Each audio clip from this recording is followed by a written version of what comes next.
Tá gravando aqui, né? Tá estranho agora. Ele disse que eu saí e começa a gravar.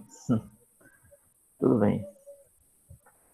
Na aula passada, a gente ficou com uma tarefinha aí que foi de ler a seção 5.2 do e-book, certo? Esse e-book aí, ele é o e-book básico que a gente está usando, e é metodologia de trabalho científico. Aí a gente centrou aí em algumas partes, né, para não olhar tudo. E eu pedi que vocês lessem o 5.2, né, a seção 5.2, publicações científicas, porque a gente ia falar um pouco delas hoje. Na aula passada, eu já falei algumas coisas, só que nem todos, aliás, quase ninguém tinha lido, né, o e-book, acho que ninguém tinha lido. Aí acabou que eu meio que resumi, né, falei do que eram as seções dessa, falei sobre qual eram as partes dessa seção 5.2 e falei que algumas delas lá vocês poderiam ler, né, algumas eu exemplifiquei na hora, e a gente falaria mais disso hoje com um exemplo, né, entrando em um modelo de de um artigo, e encontrando exatamente o que ele mostra nessa sessão. Então, eu vou compartilhar aqui a tela agora, para poder eu exibir o que eu tenho aqui, certo? Vamos aqui apresentar, né? A tela inteira.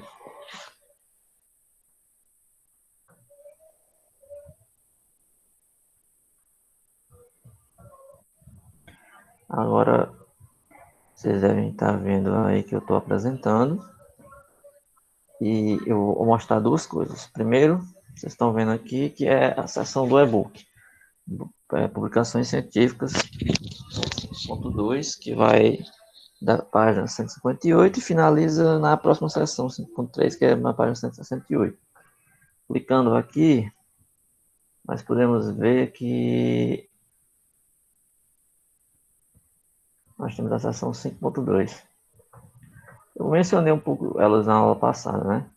Primeira coisa, são publicações científicas, é mais geral do que um artigo científico. Não sei se eu falei isso na aula passada, que não necessariamente as publicações se resumem a artigos. Elas podem ser feitas através de livros, posters, pode ser feito para comunicação oral, né? E no caso aqui ele começa falando dos artigos científicos, certo? Então é o primeiro. E é o que nós vamos exemplificar hoje, certo? Eu só adicionei o Felipe aqui, mas permiti que ele entrou agora. Pronto, então, 2, 3, 4. Pronto. Então, o artigo científico, você vai ver, vai ser o que nós vamos nos concentrar, certo?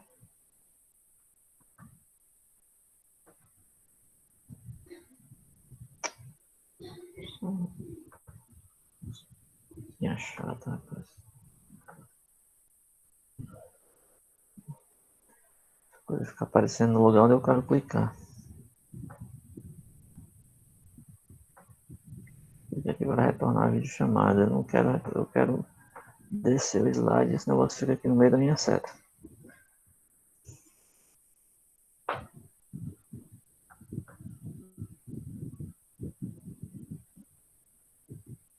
Então, artigo científico. Ele é a apresentação sintética dos resultados, pesquisas, estudos realizados a respeito de uma questão. Ele é bem centrado num assunto, né? Normalmente você tem delimitação dele já no tema, do que do que se trata, e através do resumo. Se você olhar o resumo na introdução do artigo, ele já vai dar uma ideia do que seja, o que é que ele traz, os resultados, as contribuições, o que é que ele tem como objetivo principal, né? E o que é que ele consegue exemplificar, o que é que ele consegue provar com esse artigo. Aí normalmente está logo no início, no abstract ou na introdução do artigo. Consegue ver isso logo lendo o resumo. O resumo serve justamente para isso. A intenção do resumo no artigo é você não precisar ler o artigo inteiro para saber do que ele trata. Claro, você tem que ler para saber os detalhes, mas se por acaso você quiser ter uma noção, do que é que ele fala, de um modo geral, que quando você vai pesquisar de um tema, um certo tema específico, você vai encontrar vários periódicos, várias publicações com aquele tema. Depois você põe lá um termo e você jogou só o tema, buscou e ele encontrou lá 10, 15, 20 artigos. Mas você não vai ter tempo de ler todos, você quer ler alguns. Então você vai centralizar pelo nome, você já vai delimitar alguns que você talvez ache que vai falar do que você quer. E depois, dentre os que você selecionou, suponha esses 30, você selecionou uns 9. E dentre esses 9, você vai querer olhar mais um pouco detalhadamente o que ele fala. Mas mesmo assim, os 9 ainda são muita coisa para você ler. Suponha que são artigos grandes e você não pode ler todos os 9 de forma rápida. Então, você vai ter que, pelo menos, olhar os resumos, né? Os resumos, a introdução do artigo, porque aí ele vai contar a história, mais ou menos, do que trata o artigo. E aí você vai ter uma noção de que ele fala exatamente o que você procura. Se é realmente o que você estava querendo. Aí isso vai estar logo no começo, certo? Eu não vou ficar lendo aqui isso, porque eu espero que vocês tenham lido, né? Eu perguntei aí, vocês disseram que leram. Então, em algum momento eu posso pedir apenas para vocês comentarem alguma parte que destacaram, para destacar alguma parte que tenham lido, certo?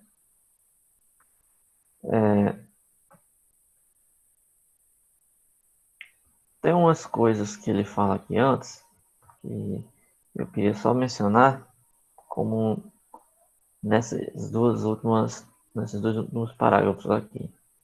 Ele diz: antes de escrever e submeter um artigo à apreciação, o autor deve conhecer as normas de editoração de cada periódico ou revista. Quando não houver menção sobre normas específicas, é necessário seguir as recomendações constantes das normas da ABNT. Quando ele fala que a ABNT, é porque, em geral, esse e-book está tratando com artigos submetidos em português. Pelo menos eu creio que é isso que ele trata.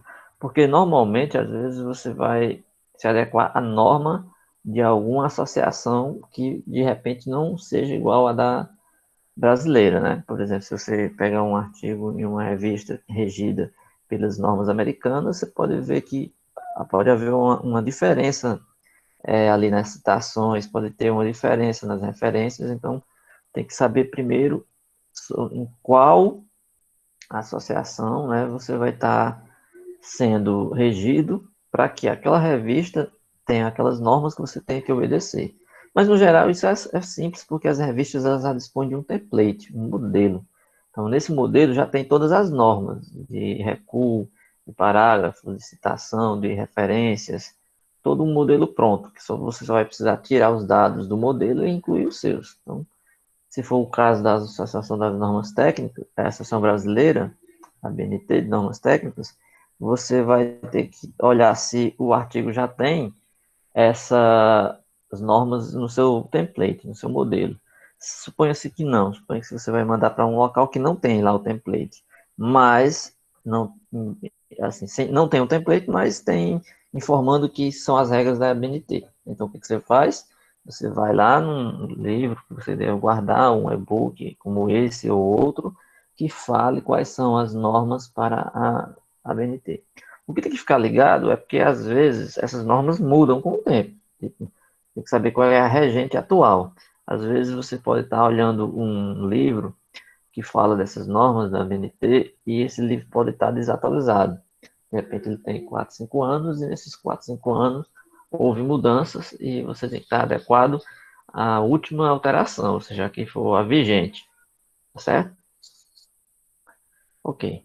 Outro parágrafo que eu quero destacar, o último, que é o objetivo principal de um artigo, é o de ser uma maneira rápida e sucinta de divulgar em revistas especializadas. A dúvida investigada, o referencial teórico utilizado, as teorias que serviam de base para orientar a pesquisa. Porque assim, porque sucinto? Suponha-se que você tem aí um trabalho como esses que estão sendo feitos agora em relação ao coronavírus, que é a questão da vacina, a descoberta da vacina. Se você vai escrever os resultados obtidos por uma vacina eficaz para coronavírus, por exemplo, você não vai colocar no artigo todo o processo minucioso ali, como se fosse um diário ou um livro, onde vai render ali capítulos e mais capítulos, se tornaria uma referência muito grande, né? Uma coisa que iria render páginas e mais páginas, né? De uma publicação. Então, a ideia é você reduzir de uma forma sucinta e objetiva, para passar o resultado de uma forma mais concisa, né? Mais prática, e deixar aquilo de forma que a sua metodologia empregada fique clara para que as pessoas entendam, mas lembrando de não exagerar nos quesitos referente a detalhes, né? Porque às vezes detalhe demais vai deixar seu trabalho um pouco enfadonho. Embora algumas revistas possam limitar a quantidade de páginas, outras não, então pode deixar livre para você escrever quantas páginas for, mas às vezes trabalhos muito longos demandam duas coisas. Uma é que ele vai ter que ser revisado, então por ele ser maior, a revisão pode durar mais. Segundo, ele também vai ser um pouco mais cansativo para um leitor que queira apenas entender um pouco daquele processo, mas ele vai deparar com coisas muito técnicas, muita informação, e de repente não é isso que ele não era isso que ele procurava, né? Beleza. Pronto, aí os elementos que ficam dentro do artigo estão aqui, ó, identificação, resumo, palavra-chave, aí o artigo, o corpo do artigo, aí aqui vai ter conclusão, comentários finais, referências, apêndices, data. Então, todos esses detalhes aí são os detalhes que vão aparecer no artigo.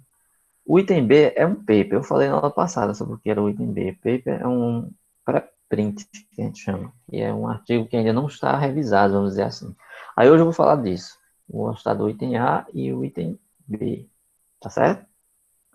O item A, que é esse que a gente está falando aqui do artigo, vamos pegar aqui o modelo, certo? Eu vou entrar aqui na plataforma do portal de periódicos da CAPES, certo? Vou buscar aqui por um tema. Eu quero um modelo qualquer, não vou inserir tanta coisa assim, não. Deixa eu ver aqui, tá por áreas, né? Acho que foi assim que eu fiz uma das aulas passadas, né?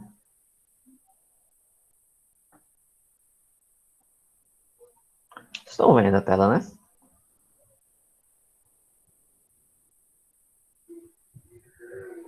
Quando eu coloquei o nome matemática, apareceu aqui várias coisas.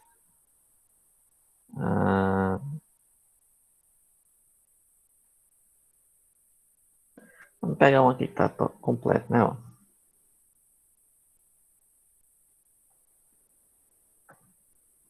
Deixa eu ver se...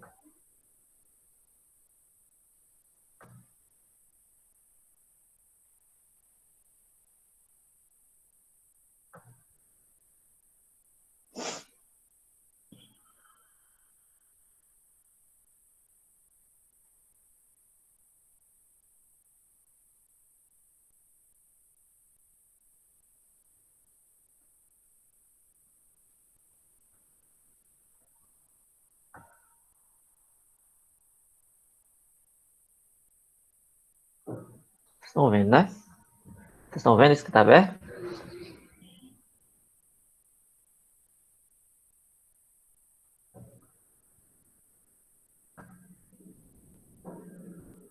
Ok. Então, tem aqui, ó. Vamos identificar. Eu vou ficar tendo que alternar a tela aqui para vocês. Eu vou ter que identificar aqui o seguinte: mostrar aqui o e-book. Esses elementos que estão listados aqui, ó. Identificação, resumo e abstrato, palavra-chave e o artigo, né? Vamos tentar identificar naquele artigo que eu abri ali essas coisas, tá bom? Então, olhando aqui, vocês vão ver que tem um nome, interpretação epistemológica do processo de modelagem matemática, implicações para a matemática. Esse artigo aqui é numa área de educação matemática, certo? Aí o nome da revista onde você vai encontrar esse artigo está aqui. Boletim de Educação Matemática, Bolema. Aqui está dizendo uma versão, o print, o ISSN, tem um número, versão online, aqui tem uma numeração. Depois eu vou falar sobre o que é isso, esse ISNN, vou falar de fator de impacto da revista, falar de qualis da revista, isso é um tema para outra aula. Então, interpretação epistemológica do processo, modelagem matemática, implicações sobre matemática. Então, esse é o título, é a identificação. Você vai ver aqui que dentro da identificação também vale a pena falar os autores, né? Aparece aqui o nome dos autores. Como identificação, também tem que dizer de onde esses autores são. Então, a identificação é você saber o nome do artigo, né? Os autores desse artigo e de onde eles são, né? De onde eles são provenientes. Você vê que aqui tem um I aqui em cima do primeiro, José Carlos Cifuentes. Tem um I. E a outra, Leônia Gabardo Negrelli, tem um 2. Então aqui embaixo ele vai dizer o que é esse 1 e dizer o que é esse 2. Doutor em Matemática pela Estadual de Campinas, professor do Departamento de Matemática do Programa de Pós-Graduação de Educação e Ciência em Matemática na Universidade Federal do Paraná, Curitiba. Aí tem os dados dele aqui, inclusive o e-mail. E a outra também, a outra autora, também tem aqui o nome, a identificação dela com o e-mail. Então, isso aqui faz parte da identificação, certo? E é isso aqui, ó. Deixa eu selecionar.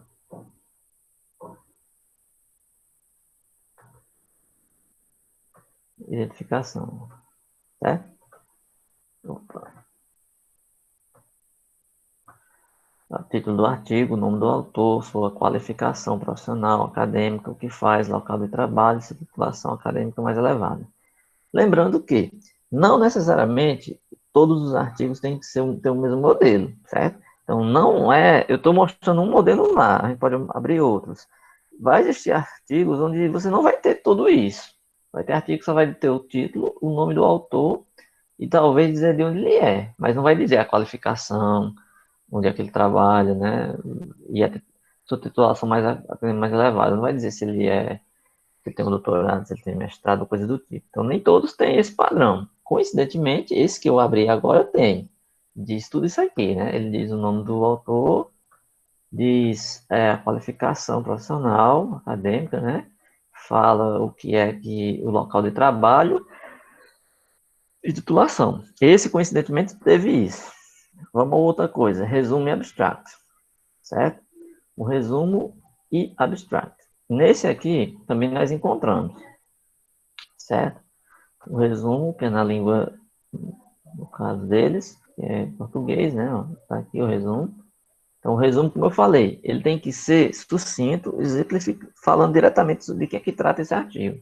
Nesse caso aqui, ele diz, nesse artigo discutimos os aspectos epistemológicos do processo de modelagem matemática motivados para uma análise de componente realidade nesse processo. As descrições do processo, ele explica aí, pronto. Aí essa mesma coisa, esse mesmo texto, ele é escrito em inglês aqui, que a gente chama de abstract, que é a mesma coisa de resumo. Então tem o mesmo texto, aqui escrito em inglês, tá certo? Aí isso faz parte aqui, ó, deve ser autoexplicativo, usando terceira pessoa do singular e dando preferência ao verbo na voz ativa, redigido em um único parágrafo formado em uma sequência coerente de frases concisas e não de numeração de tópicos. A primeira frase deve ser significativa para explicar o tema do artigo. Para publicações em periódicos, o resumo deve ser apresentado também em idioma estrangeiro, de grande divulgação, geralmente em inglês, que é abstract. Mas assim, como eu falei, algumas áreas, alguns locais não seguem exatamente tudo do jeito que está aqui. Por exemplo, aqui ele diz que tem que ser na terceira pessoa do singular. Às vezes você encontra as pessoas escrevendo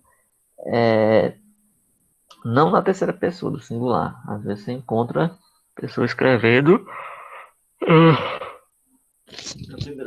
na primeira pessoa do plural, quando ele está se referindo a ele e os outros autores, né? Nós, no caso. Mas não usando nós, obtivemos, tal, coisa do tipo. Outro item importante são as palavras-chave, que são as palavras que têm que ser palavras ou frases curtas que indicam o conteúdo do artigo em português e no idioma estrangeiro, porque são aquelas palavras que definem o que é que mais aparece no artigo. quais são as palavras principais, ó, palavras-chave. Modelagem matemática, epistemologia, realidade, pseudo-realidade, experiência matemática. Aí essas mesmas palavras têm que ser colocadas também no inglês. Palavras-chave, só que no idioma que você fez o abstract. Se o abstract fosse em espanhol, ia estar em espanhol, mas no caso, a 99, vamos dizer assim, por cento das publicações que você vai encontrar são em português, são em inglês. Você vai ter que colocar em inglês, certo? Bem, aí a partir daí entra o corpo em si, o corpo, vamos dizer assim, do artigo, que é essa parte aqui, né? Contém as três partes redacionais de um trabalho científico. Quais são as três partes? Introdução, desenvolvimento e conclusão. Isso aí vocês sabem desde lá do ensino médio, né? Fundamental, talvez, quando começar a estudar redação, por exemplo, ou escrever um texto dissertativo, né? Onde você precisa introduzir o tema, desenvolver ele e depois concluir. Então, no geral, assim, bem por cima falando, a gente vai ter essas três coisas: introdução, desenvolvimento e conclusão. A introdução ela tem que ser início, né? Você vai começar o trabalho já provando nada, ou então concluindo nada. Você não começa concluindo uma coisa, nem jogando já algum resultado, sem antes falar um pouco do que vai tratar, né? Como se fosse uma espécie de preliminares, vamos dizer assim, né? Como você vai ler um livro, por exemplo. Em geral, no começo do livro, você vai ter que primeiro identificar ali os personagens, né? A mesma coisa você vai assistir um filme. Você não pega um filme pela cena lá do meio, a cena principal. Você primeiro vai ali nos primeiros minutos, identificando a história, do que se trata e identificando os personagens, para mais para frente você estar bem inteirado. É mais na frente você está entendendo todo o enredo ali do livro, do filme. Então a mesma coisa funciona no artigo. Você não vai começar com os resultados, as coisas mais importantes logo no início. Você vai introduzir ali um pouco do tema, né? De repente falar um pouco do histórico do problema, né? Esse problema trata disso, surgiu na década de tanto, foi abordado pelos autores tal e tal, eles conseguiram mostrar isso e aquilo. Aí você faz uma relação sua com trabalhos que já existem e depois você vai mostrar o método do que você fez, certo? Então é isso que a introdução vai fazer. O desenvolvimento, como ele está colocando aqui, né? São as demonstrações dos resultados, ou seja, onde você vai colocar o grosso, vamos dizer assim, o seu trabalho mesmo vai estar aí no meio, do desenvolvimento. A sua contribuição vai estar mais aí. A introdução ela é mais uma parte que você faz para deixar seu trabalho, vamos dizer assim, didático. Normalmente a introdução a gente escreve no final. Quando você escreve um artigo, a introdução você faz no final. É comum você fazer isso, por quê? Porque quando você já finalizou seu trabalho, você tem uma ideia melhor geral dele. Aí você vai lá na introdução e escreve, já sabendo como é que você tem o desenvolvimento e como é que você vai concluir. Porque aí você consegue introduzir melhor, quando você já sabe o resultado final. Porque se você começar a escrever na introdução sem saber o que é que você fez na demonstração ou concluiu, fica um pouco estranho você escrever um texto de uma coisa que você não conclui. Então, a introdução é meio que a narração inicial de como a história vai se desenvolver, certo? E no final, a conclusão, que é aquele arremate final, né? Que você vai, de repente, fazer os comentários, né? Sobre o que você provou. Você vai, de repente, dar uma brecha ou um link para trabalhos futuros, ou deixar no ar, vamos dizer assim, perguntas que surgiram devido ao que você fez, ao que você provou, né? E vai tentar, vamos dizer assim,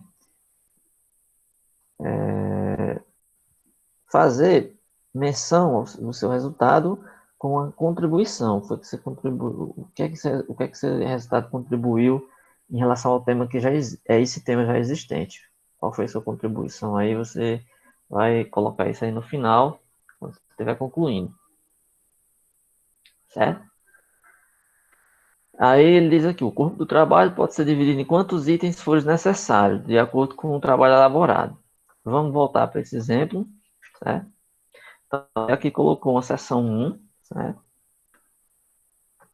Vamos ver como foi que ele fez.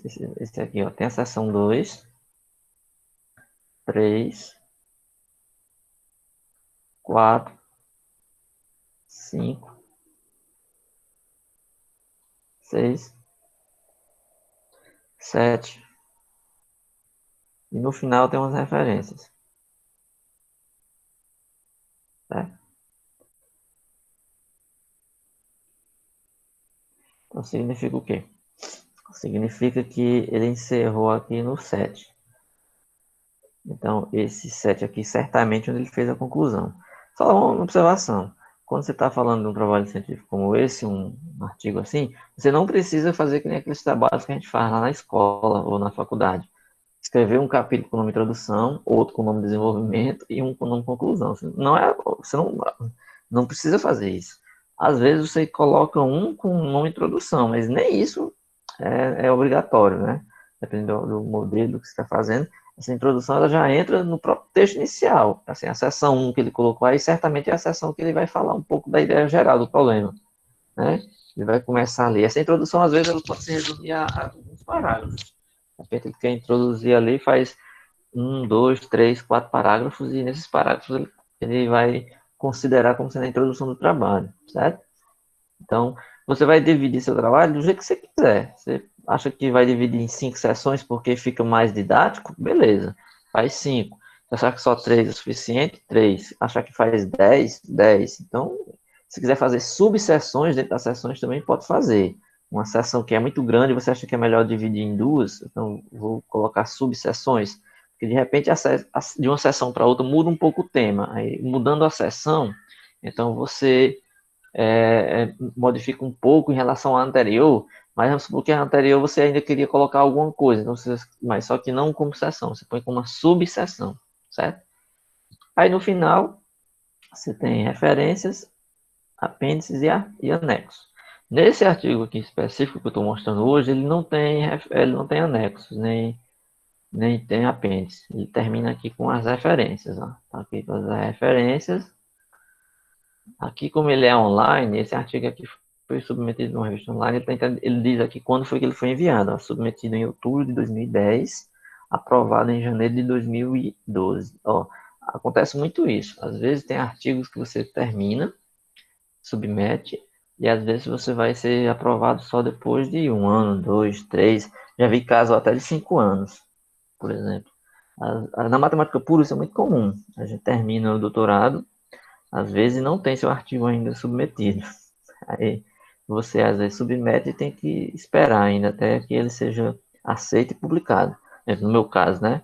Eu terminei o doutorado recentemente, em 2018, mas ainda não tenho o artigo da tese publicado.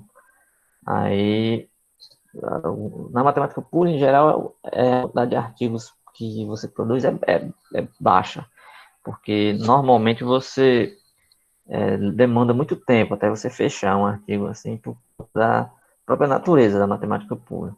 Outras áreas, você já consegue ter esses artigos publicados fazendo uma velocidade muito maior. Escrever 1, 2, 3 por ano, 4, depende muito das áreas, né? Tem a área que você consegue fazer uma quantidade mais rápida porque a área permite e outras não. Assim como também você pode começar cedo em algumas áreas, né? Na graduação, no mestrado, enquanto as outras você vai ter que ter uma bagagem maior para poder começar a produzir algum artigo, por causa da matemática pura. Então, sofre bastante também com isso, porque você tem que terminar o doutorado para poder você ter uma noção da área de pesquisa que você vai começar a fazer seus trabalhos. Aí essa problemática vai acontecer de acordo com as áreas. Você vai ver que quando você procurar um pesquisador de uma certa área aí que não seja das ciências exatas, né, que não seja da matemática pura, por exemplo, você vai encontrar que alguns vão ter assim um volume de publicações de artigo muito grande. Por quê? Porque é da natureza da área dele, certo? Não quer dizer que é porque um fulano é preguiçoso e não faz nada e o outro trabalha demais. Não, é porque cada área tem suas particularidades, né? Algumas áreas permitem que você consiga fazer uma quantidade de artigos porque os temas, a forma como que se fazem esses artigos, elas são diferentes, né? Na matemática pura você precisa fazer muita conta, os teoremas, você precisa entender muitos artigos anteriores, para você entender, às vezes, uma coisa que você quer provar, você tem que ler 4, 5, 6, 8, 10, 20 artigos, e de repente um artigo que você está lendo desses ele é muito difícil, você precisa tomar um grande tempo para ler ele. Então tem essas nuances aí, certo? Esse aqui é de educação matemática, esse artigo que a gente viu. Eu vou tentar mostrar um aqui de matemática pura, certo? Esse aqui está nessa base chamada Archive, archive.org. Aí aqui tem uma grande diferença já entre esse e esse. Que esse aqui, ele é o modelo 2. É o modelo 2 aqui, é o item 2, que é o paper. Normalmente o que o pessoal chama de paper, na matemática o pessoal acaba chamando de paper artigo a mesma coisa. Mas eu estou me referindo ao que ele está chamando aqui, nesse...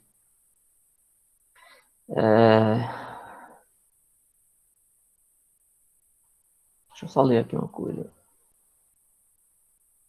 Na verdade não é aqui não, peraí, só um segundo.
Deixa eu só fazer uma observação. Ok. A diferença entre essa página aqui do Archive e essa é porque aqui eu estou abrindo uma área para pré-prints. Que são esses pré-prints? São artigos que ainda não estão publicados, vamos dizer assim. Eles não estão publicados em uma revista. Nesse caso aqui, isso aqui já é um artigo publicado numa revista. Você já tem aqui a numeração dela, já tem aqui o ISSN, você tem o título, você tem a data aqui, ó. Ela foi publicada na revista Bolema, volume 26, número 43, em agosto de 2012, certo? Aqui tem todos os dados que você precisar, ó. Por exemplo, ele diz aqui o nome da revista, o jornal, ele fala aqui algumas observações, né? Aí aqui tem coisas que a gente pode ver depois, que é o artigo em formato XML, como citar esse artigo, né? Coisas que você pode pegar aqui para fazer trabalhos e mencionar esse artigo como uma referência. Essa plataforma aqui do Archive, a gente escreve assim, mas lê isso como sendo Archive, certo?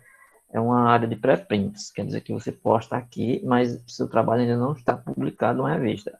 É apenas, de repente, você faz o trabalho e quer colocar aqui seus resultados como já seus. Porque às vezes você põe nesse espaço aqui, aí outras pessoas vão ver que já tem alguém fazendo algum trabalho naquela linha. Ele pode, de repente, querer entrar em contato com você para fazer uma parceria, coisa do tipo.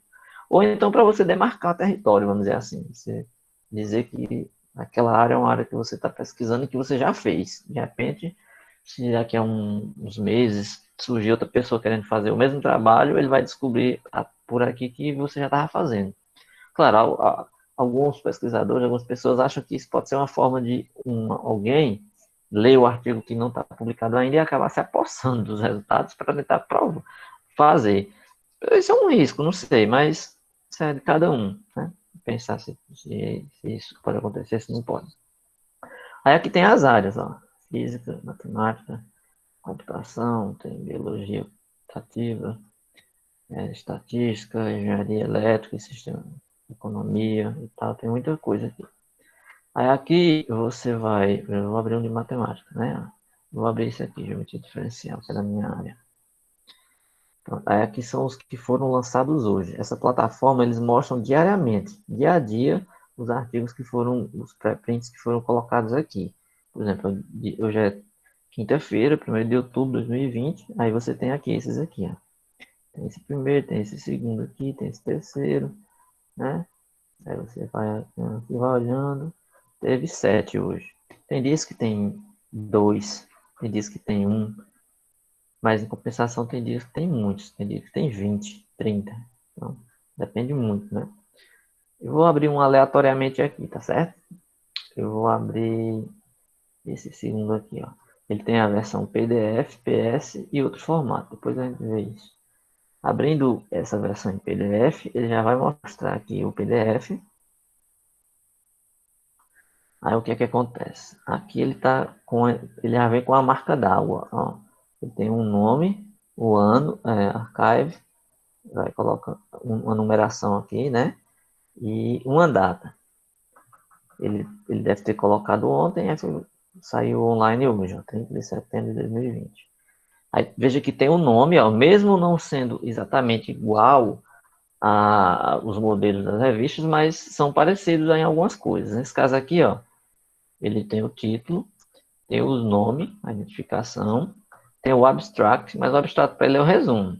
Aí, como ele já é em inglês, naturalmente o artigo já é tudo em inglês, então não tem um resumo e um abstract, uma coisa só. No caso, o abstract já é o resumo, que é aquilo que eu falei. Você pode ler resumidamente para saber do que trata o artigo. Aí esse aqui, ele dá uma seção e ele põe o nome de introdução, ó. Ele chama de introdução a seção, certo? Outra coisa importante é que aqui também ele já bota uma data, ele já coloca também aqui as palavras-chave aqui, né? O artigo, ele coloca as palavras-chave. E a identificação dos autores nesse formato aqui, eu acho que ele faz lá embaixo. Ó, tem o nome dos autores, ele deve identificar lá no final. Quer ver? Ó, tá dizendo aqui que esse primeiro autor é do departamento de matemática, são italianos, né? Ó, departamento de matemática, o outro é o departamento da Universidade de Roma. Aí ele diz o endereço e os e-mails, tá no final, junto com após as referências, certo? Aí esse aqui ele tem, é um artigo bem de matemática mesmo, matemática pura, teoremas provados aqui, as demonstrações, proposições, demonstrações, provas, tá tudo aí, né? Aí ele dividiu em sessões, talvez, deixa eu ver. A primeira ele chamou de introdução mesmo, a sessão 1.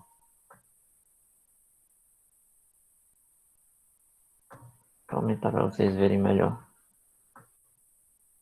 Ó, introdução. Aí ele escreveu bem muito aí. É uma sessão 2, ó. Ele chamou de uma sessão 2, ele dá o título da sessão 2. Então a introdução ele colocou lá e escreveu uma coisa. Sessão 2 ele vai colocar desenvolvimento, ele vai colocar o nome já de um tema que ele está falando aí do artigo dele. E aí vai. Não sei quantas sessões ele colocou, né? Deixa eu ver. Tem a 3 aqui, né? Ó. Tem a 3 aqui.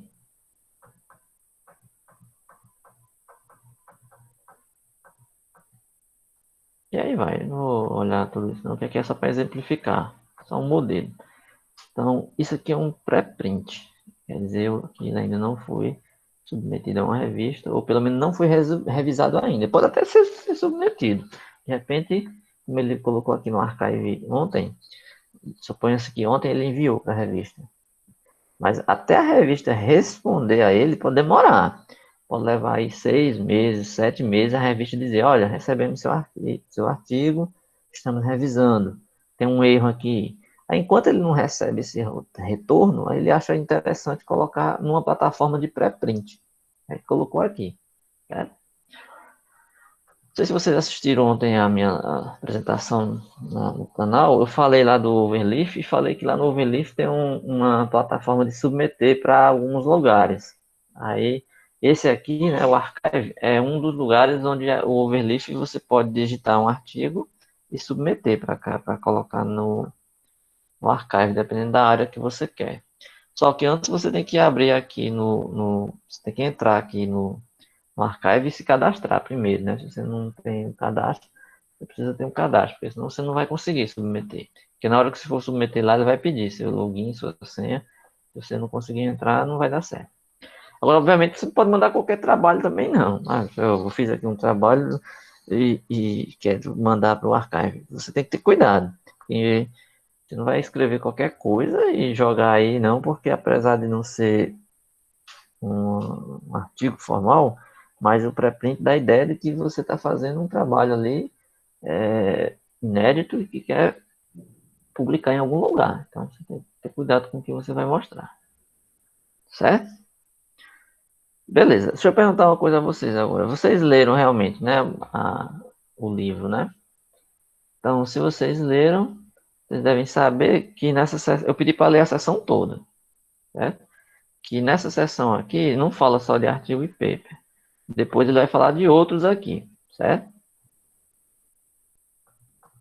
Por exemplo, ele vai falar de ensaio, comunicações científicas e mais. Eu gostaria que alguém aí falasse um pouco sobre esses outros. O que é que leu, o que é que tem ideia, pelo menos. Professor, isso aqui eu vi que é assim. Eu quero que alguém fale de um pôster. Eu quero que alguém fale de um ensaio. Por exemplo, se vocês puderem, um de vocês poderia falar sobre o pôster, o outro poderia falar sobre a comunicação e o ensaio, por exemplo. Eu só informação, eu vou contar a participação de vocês aqui, viu? Então, quem quiser falar que eu vou estar anotando. Professor, se é que eu me lembro, eu li, mas assim, ensaio, pelo que eu vi, era um texto longo, né? Certo. Texto, Uhum. E o que mais? texto longo, e assim, com muito embasamento filosófico. Uhum. E, assim, eu não vi ele sendo muito usado em áreas de exatas, né? Porque assim, Eu pensei, nem todas essas apresentações aqui, eles são encaixam em todas as áreas.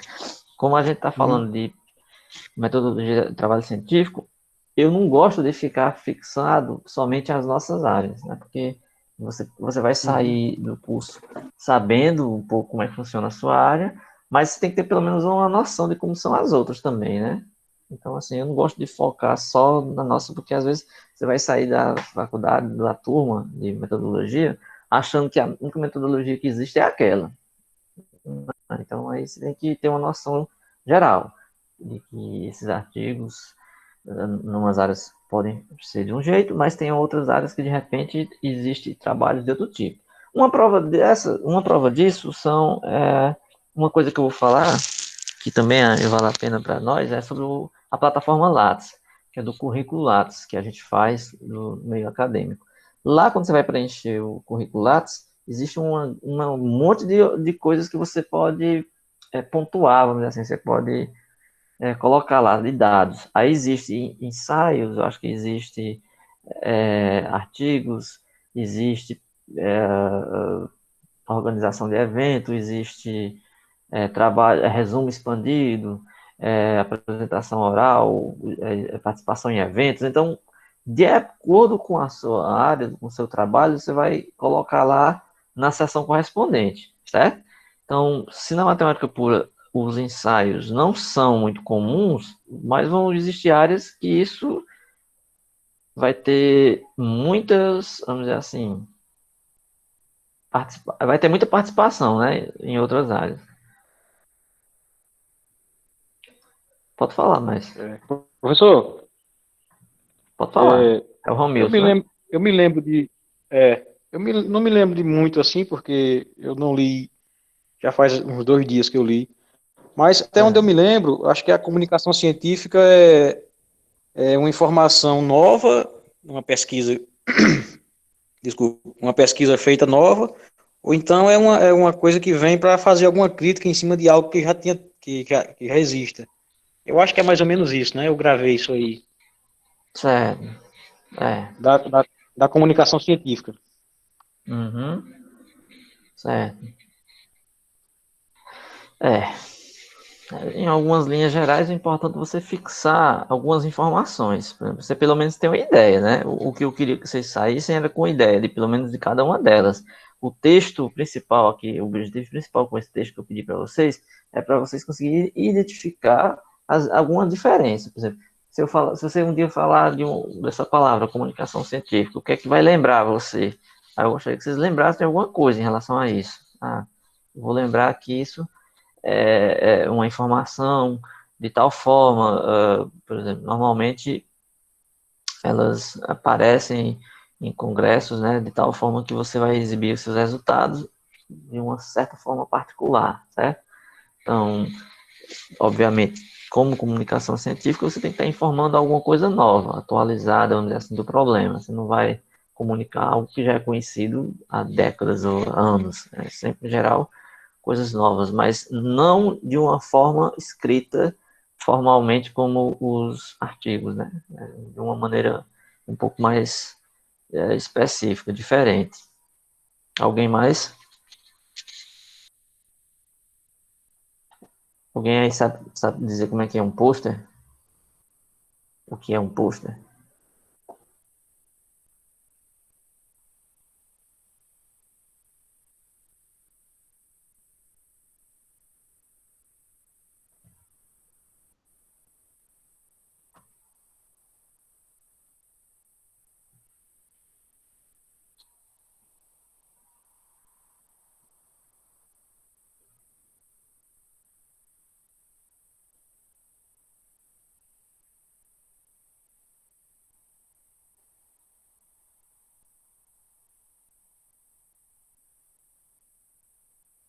Bem,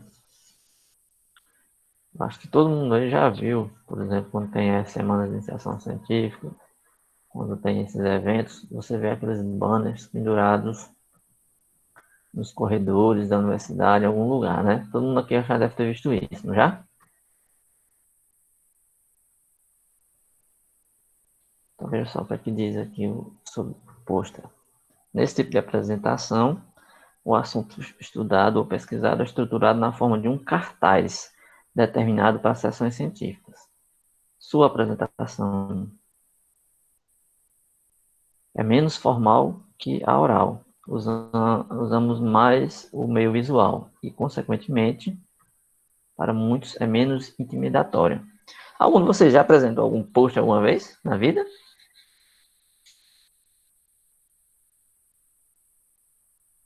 Não? Ninguém nunca fez, não? Mas vocês sabem o que é, né? Já viram, pelo menos, né? Em algum lugar aquele post colocado. Professor, já apresentei uma vez, poxa, já. Você? Então por que você não falou? Tava com a Você sabe internet ruim aqui, aí agora que conectou. Aí é que eu não certo. tô nem vendo a tela aqui que tá compartilhada.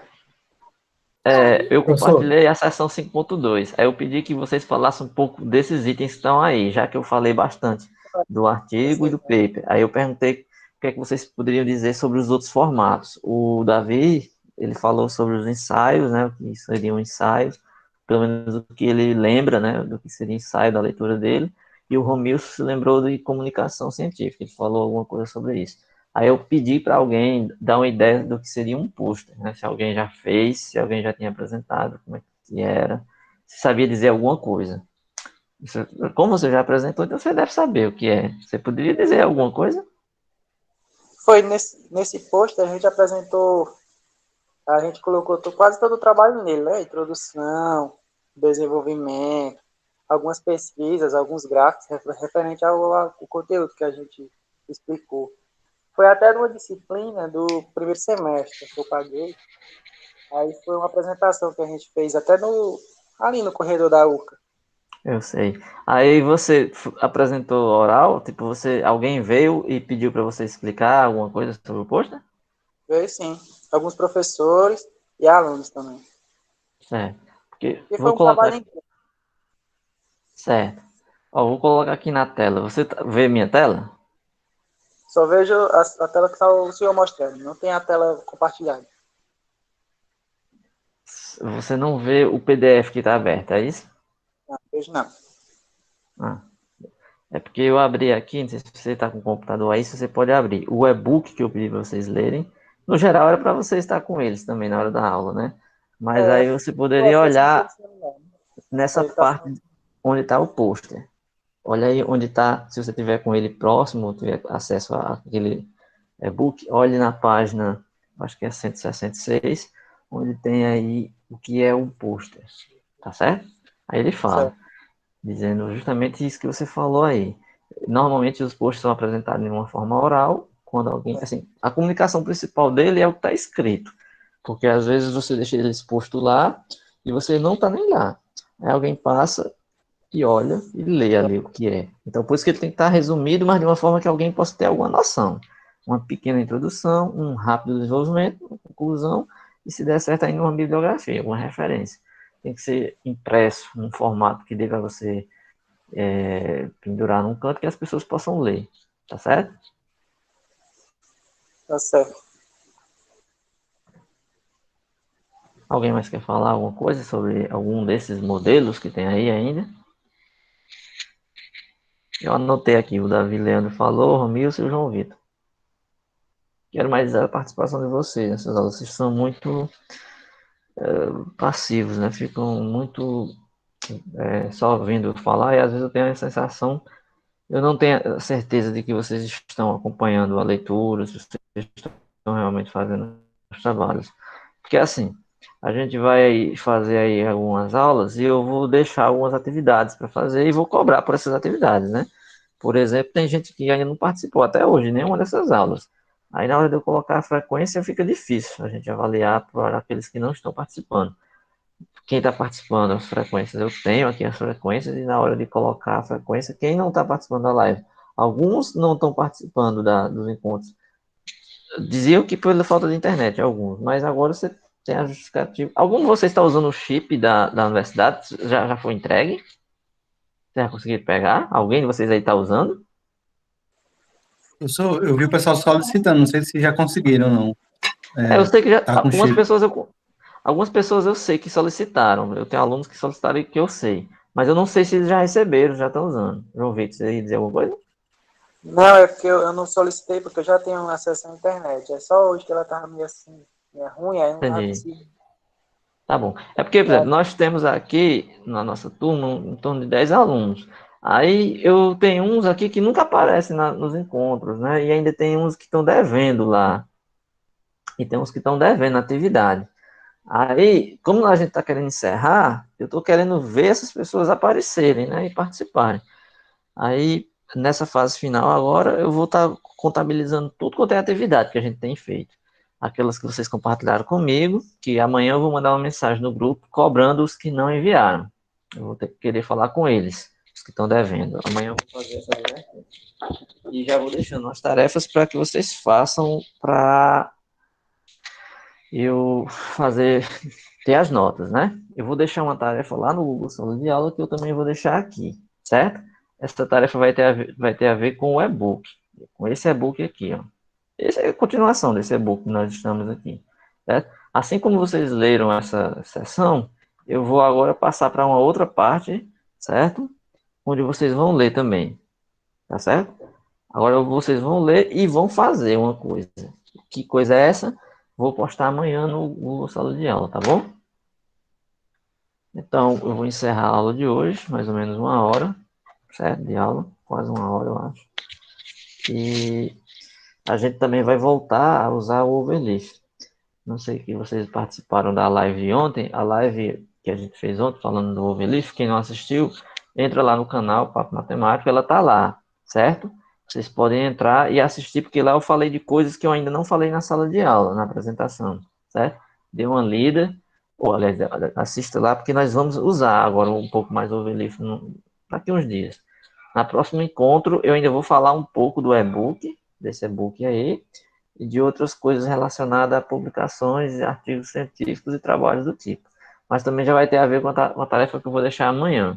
Então amanhã eu ponho isso no grupo lá do WhatsApp e deixo no Google Sala de Aula essa atividade.